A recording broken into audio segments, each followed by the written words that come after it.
Hey, what's up guys? Welcome to Curious Kingdom. Today we are recapping romantic drama movie Age of Adeline. A woman, who used to go by the name Adeline Bowman, now lives as Jennifer Larson. She arrives at a house and is met by a man named Jeff, who urges her to be quiet because his father is still asleep. Adeline has acquired fake documents and advised Jeff to channel his potential into more meaningful endeavors instead of pursuing a legal business. Adeline returns to her home, where she lives with her beloved pet and has a collection of antique items, including a black and white wedding photograph. Her plans involve moving to a farm, and she currently works at the city archive. Adeline's colleagues were not expecting her since it's New Year's Eve. She carries out her usual tasks of digitizing old tapes, and some of the materials capture her interest. Among the recordings, she watches black and white footage of a devastating earthquake in San Francisco that claimed thousands of lives. Adeline also stumbles upon a recording of herself from over 100 years ago when she was mentioned in a newspaper as the first baby born in the new year. Adeline, born in 1929,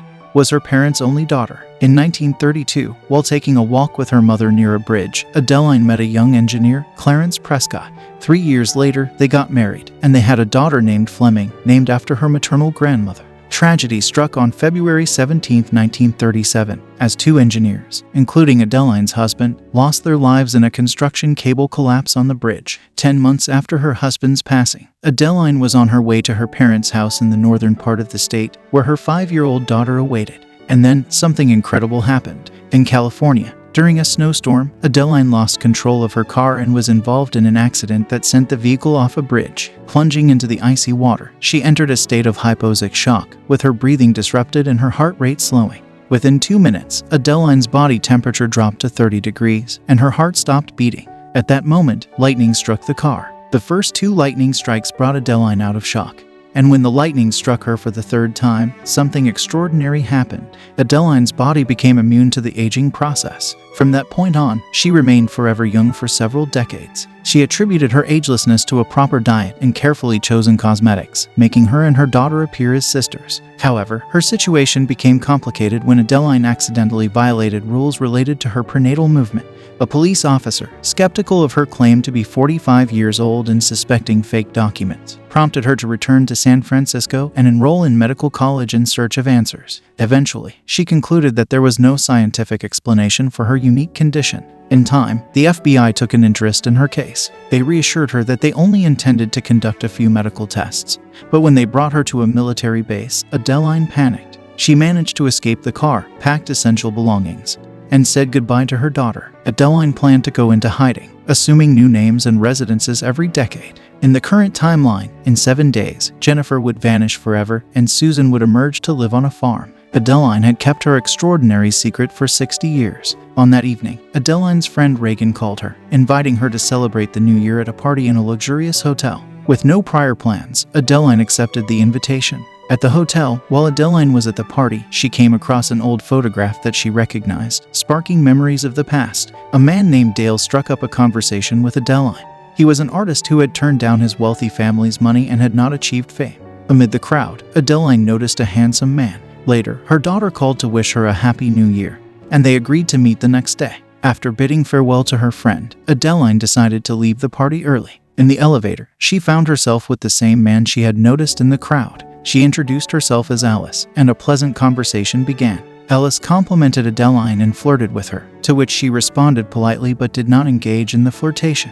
The first day of the year was also Adeline's birthday. She spent it with her 65-year-old daughter, who appeared much older than her. Fleming expressed her intention to consider moving to an elite retirement home in Arizona, following her friend's example. Adeline, however, was not keen on this idea and tried to persuade her daughter to live with her. Fleming believed she would be better off in Arizona. While working in the archive, Adeline discovered that a Mr. Jones was generously donating books to their library. It turned out that Mr. Jones was the same man from the party who aimed to impress Adeline. As Ellis was a member of the board of directors, it was easy for him to discover that Adeline worked there. Ellis made a unique proposition. He would donate the books if Adeline agreed to go on a date with him. Although hesitant, Adeline reluctantly agreed. For their date, Ellis chose an unusual location, the mines under the city, where an old boat had recently been discovered.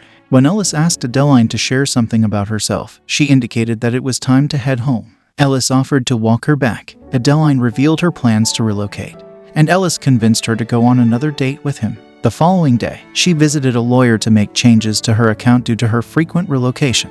Seeing the man's picture on the wall, Adeline recalled her previous visit when she had come to freeze her investments. Now, Jennifer had access to her account under her other identity, Susan. In the evening, as agreed, she went to visit Ellis, who was doing renovations himself, which left much work to be done. Ellis prepared dinner and shared stories about his family. He also admitted to Adeline that their first meeting was not at the party but earlier when he saw her sitting on the steps, engrossed in reading a Braille book. At that moment, Ellis had been determined to meet the captivating woman. Feeling the desire to kiss her, Adeline suggested they not go too far, but Ellis disagreed and kissed her, igniting passion between them. The following morning, Ellis inquired if they would see each other again, but Adeline remained silent. He was surprised to discover that she knew Portuguese, leaving him intrigued by the enigmatic woman. As Adeline looked out of a cab at a park bench, memories from the past resurfaced. There was a man sitting on that bench who had intended to propose to her that day. However, Adeline had asked the cab driver to keep driving, believing it was for the best for everyone. Upon arriving home, she was devastated to find her beloved dog lying on the floor. The vet regretfully informed her that they couldn't help the pet because he was too old, breaking Adeline's heart. Alone with her grief, Adeline couldn't stop crying. Despite the many voicemails left by Ellis, she didn't respond to any of them. This wasn't the first time Adeline had to bid farewell to those she loved. Everyone around her grew old and passed away while she seemed to be frozen in time.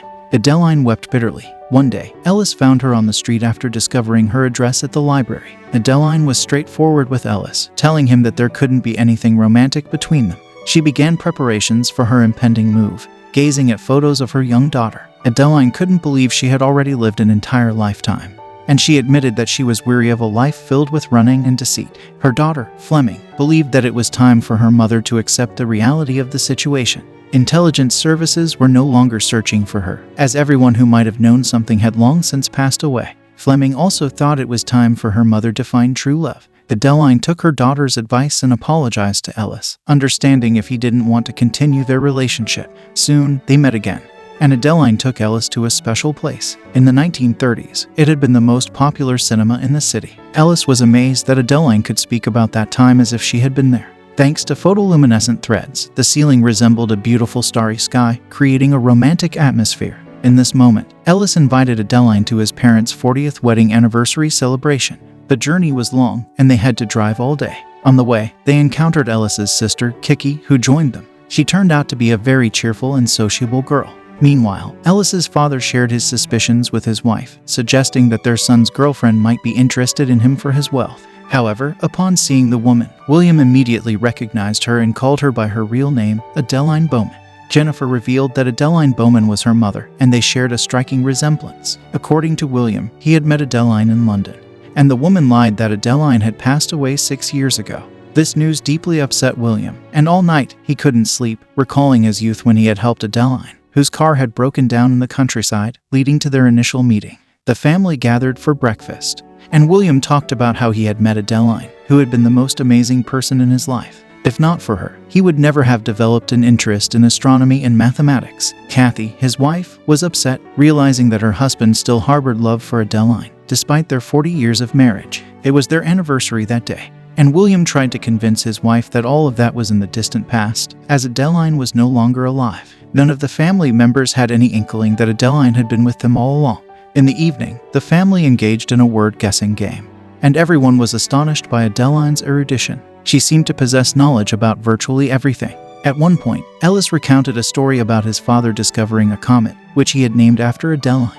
Each year, the family eagerly anticipated the comet's passage near Earth. This conversation moved Adeline to tears, even though she attempted not to display her sadness. She went for a walk, unaware that William was also there. William approached Adeline and shared that he had named the comet after her because she had been the most unique person in his life. He revealed that years ago, he had wanted to propose to her and had even purchased an engagement ring, but she never came. Later, as Ellis was getting ready to sleep, he confessed his love for Adeline, even though they had just met. Adeline, however, wasn't prepared to reciprocate those feelings yet. The next day, when William noticed an identical scar on his son's girlfriend's arm as the one his beloved had, he was shocked. He recalled how Adeline had injured her arm while they were walking in the woods, and, as a doctor, he had personally stitched up her wound that day. In the present, William held a commemorative photograph of that moment in his hand. Meanwhile, Adeline took a walk, and William caught up with her. He revealed that he knew the truth, that her scar was undeniable proof. Adeline cried, unable to explain why she had ceased aging all this time.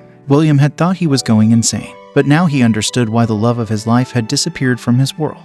She had simply aimed to do the right thing. William implored Adeline not to run away from Ellis as she had once run away from him. Adeline, unsure of what to do, hurried back to the house to pack. She left a note for Alice, indicating her intention to flee once more. William attempted to stop her, but Adeline believed it was for the best. In the meantime, Ellis, who had just finished showering, discovered that Adeline's belongings were missing from the room. He then saw the note in which his beloved explained that she had to leave. Ellis was determined to go after her, but William informed him that she wouldn't return. This revelation left the son sensing that his father was concealing something significant.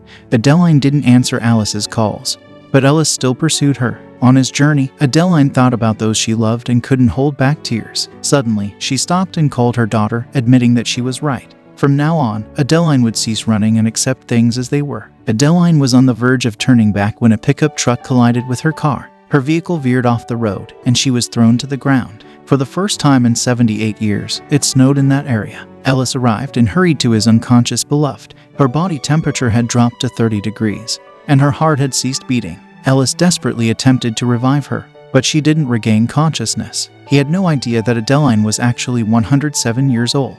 When the paramedics arrived, they used a defibrillator to revive Adeline. Immediately afterward, she was rushed to the hospital. At the earliest opportunity, Ellis visited her in the hospital room. He believed that Adeline had run away because of his confession of love. Adeline embraced Ellis, confessing that she loved him too. Finally, she mustered the courage to reveal the truth. Soon, Fleming joined them, deeply concerned about her mother. She told everyone that she was Adeline's grandmother, but now Ellis was aware of the truth. Adeline's daughter embraced him, tears in her eyes. Subsequently, the Jones family hosted a party at their home to celebrate their wedding anniversary. William raised a toast to his wife, who had shown him that the most significant thing in life is family through her boundless love. A year passed, and the family welcomed a new dog into their lives. Now, Fleming lives with her mother and her boyfriend. One day, while looking in the mirror, Adeline noticed her first gray hair in her entire life, realizing that she was aging again. Adeline felt content in that year, especially as the comet discovered by William and named after her passed by Earth.